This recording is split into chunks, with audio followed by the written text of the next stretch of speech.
த worst example Kalavathi இல்லையா? உங்க ஹஸ்பண்டோட தம்பி பொண்டாட்டி பேர் என்னது? திவ்யா. திவ்யா, கலாவதி, நீங்கெல்லாம் பொம்பளைங்க தானே.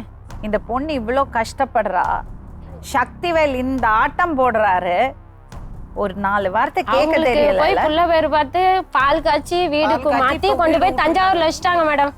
சுத்தமா வரதே இல்லை. அதுக்கு தான் மேடம் வந்தேன். என் 4 பிள்ளைங்க வாழ்க்கை அவர் டச்சப் இல்லாம போயிட்டாருன்னா நான் எப்படி மேடம்? அவங்க மாமியார்ட்ட போய் கேட்குறேன், எனக்கு எவன் சம்பாதிச்சு கொடுக்குறான், எனக்கு யாரு செய்யறா, என்ன வந்து கேட்டீங்கன்னா நான் என்ன பண்ணுவேன் அப்படிங்கிறாங்க. சரி, ஒரு விஷயம் நான் சொல்றேம்மா, நீ இவ்வளோ தைரியமான பொண்ணு, ஒரு விஷயத்துல மட்டும் தவறு பண்ணிட்ட.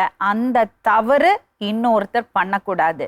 ஏன்னா இது அவ உடம்பு, அவ முடிவு பண்ணியிருக்கணும் அவளுக்கு எவ்வளோ குழந்தைங்க வேணும்னு. அது பொண்ணா இருந்தாலும் பையனா இருந்தாலும் 2 குழந்தைகளுக்கு மேல ஒரு குழந்தையே போறோம்னு சொல்றேன்.